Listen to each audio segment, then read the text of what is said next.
Your firstborn was doing so well, sleeping through the night, using the potty like a champ, asking for things with words instead of screaming. You were proud, relieved. You thought you'd turned a corner. And then the baby came home, and now your 3-year-old is wetting the bed again, wants a bottle, speaks in a baby voice, clings to your leg like you're the last life raft on the Titanic, throws tantrums you haven't seen since they were 18 months old. And every single parenting book you've read, every pediatrician visit, every well-meaning mom in your playgroup has said the same thing. Oh, that's totally normal. Just give it time. Fine, but you're exhausted. You have a newborn who won't sleep and a toddler who's suddenly acting like a newborn too. And give it time feels less like wisdom and more like a polite way of saying we don't know what to do either. You've tried explaining the baby to your older child. You've done special one-on-one time. You've praised them for being the big kid. You've set limits around the baby voice and the bottles because someone told you that giving into regression makes it worse. You've stayed firm. You've been consistent. You've read all the right things, and it's still happening every day. More clingy, more babyish, more needy. Here's what nobody is telling you, though. You're not watching your child fall apart. You're watching them ask for something specific, something their nervous system desperately needs. And there is a name for it, and there is a proven way to respond to it. And parents in Japan have understood it for generations. Tonight, that changes. Before we get into the science behind this, if you're watching your firstborn regress after a new baby arrived and nothing is working, hit the like button and subscribe for more research-backed parenting guidance. Drop. I needed this in the comments if this is exactly where you are right now. Let's talk about what's actually going on. And I want to say something to you before we go any further, not as someone who read about this in a textbook. As someone who has watched good, devoted, exhausted mamas do everything right and still feel like they're failing this child. You are not failing. Your firstborn is not broken. They are not punishing you for having a second baby. They are just scared. And scared is something we can work with. I remember a sister telling me she started dreading bedtime with her 3-year-old because the baby voice had come back so completely, she genuinely couldn't tell if something was neurologically wrong. She'd Googled developmental regression at 2 a.m. more times than she could count.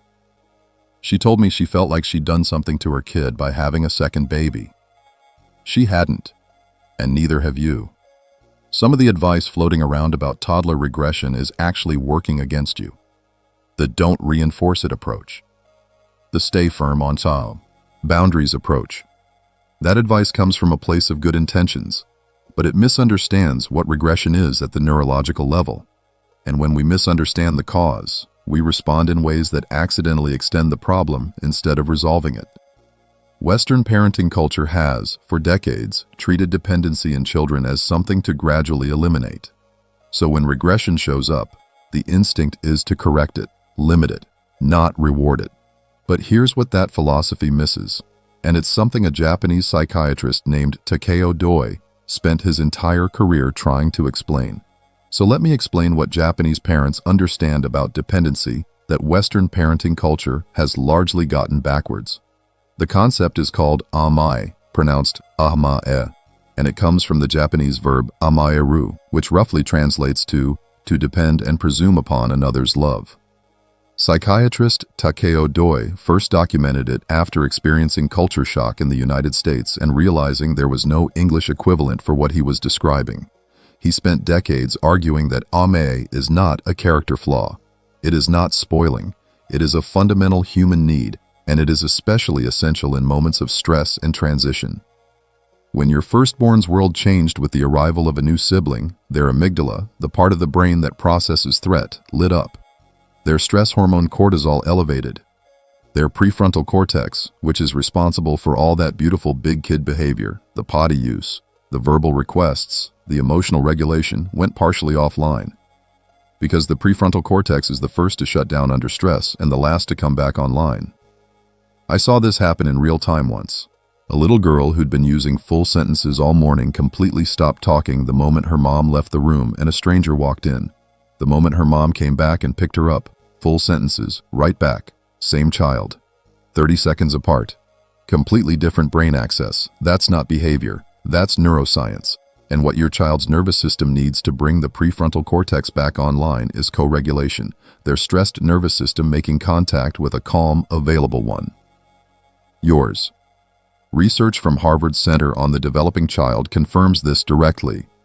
A child cannot self-regulate their stress response without a regulated adult alongside them. When we withhold that connection, the stress system stays activated, the prefrontal cortex stays suppressed, and the regression continues. Not by choice, by biology. So here's how the Amae framework plays out with sibling regression specifically. When your 3-year-old picks up the baby's pacifier and puts it in their own mouth, they are not performing. Their nervous system is searching for a signal of safety, and the signal they've landed on is this: if I become the baby, maybe I get what the baby gets. Closeness, attention, presence, touch. The Amae approach doesn't try to talk them out of that need. It meets it directly, briefly, and without shame. Here's what that looks like in practice. Your toddler crawls into your lap and asks to be rocked, even though they haven't asked to be rocked in a year. The Western instinct might be to say, "You're a big kid, remember?" The Amae response is to rock them, not for an hour, but in that moment, you let them feel what they're asking to feel. Small, safe, held, yours. And then, this is the critical piece. After you meet the need, you don't linger in it. You move on naturally. There, you got some snuggles. Now let's go put your shoes on. No drama, no praise for being big, no contrast with the baby, just the need, met, and the moment moved through. What this does neurologically is significant. That brief moment of connection sends a direct signal down the stress axis. It tells the amygdala the threat has passed. Cortisol lowers. And as it lowers, the prefrontal cortex begins to come back online, which is exactly where your child's actual big kid capabilities live. The second piece is removing the shame from regression entirely. In Japanese parenting culture, Amae behaviors aren't met with correction or commentary. They're met with matter-of-fact warmth. No sighing, no, you're acting like a baby, because shame is processed by the same stress system we're trying to calm. Every time your child feels judged for regressing, cortisol spikes again. The cycle continues. The third piece is proactive connection, before the regression happens. Building in small, predictable moments of pure presence with your firstborn throughout the day. Not as a reward for good behavior, just as the baseline. 5 to 10 minutes, same time each day. That belongs entirely to them. Cross-cultural research comparing American and Japanese families after a second child's birth consistently shows that children whose Amae needs are met during family transitions adapt faster and show shorter regression periods overall. So here's exactly what I want you to do starting today. First, practice the meet and move approach. When regression shows up, meet it quickly and without commentary. If they want to be rocked, rock them for 2 minutes. If they want the sippy cup, let them have it for 1 drink. Then move forward naturally. No announcement, no shame, no comparison to the baby. Second, protect a small daily window that belongs only to your firstborn. 10 minutes is enough if it's consistent. Put the baby down, silence your phone, and follow their lead completely. Let them pick the activity. Let them set the pace. Let them feel they still have you in a way that's specifically theirs. Third, retire the language of shame. Phrases like "that's baby behavior," or even the well-meaning "you're my big helper" position your firstborn in a role that separates them from the safety they're seeking. For the next 2 weeks, remove them entirely and notice what shifts. Here's your timeline. The first few days, you may see the behavior increase slightly before it decreases. That's normal. It means the need is being recognized. By day 4 or 5, most parents notice episodes becoming shorter. By 2 weeks, frequency drops significantly. By 3 to 4 weeks, many parents find the behaviors have largely resolved. What we've covered today comes down to one reframe. Regression isn't your child going backwards. It's your child reaching forwards, toward you, in the only way their overwhelmed nervous system knows how. The Amae concept that Japanese parents have relied on for generations tells us something Western parenting culture has been slow to accept. Dependency in moments of stress isn't a problem to solve. It's a biological pathway toward safety. And when we meet it with warmth instead of correction, we accelerate the child back toward independence, not the other way around. You haven't failed. You were responding to advice that had the mechanism wrong. Starting today, you know something different. 3 weeks from now, You're going to be feeding the baby on the couch, and your firstborn is going to climb up next to you, not to compete, not to demand, just to be there. And they're going to reach over and touch the baby's hand, gentle, curious, maybe even a little proud.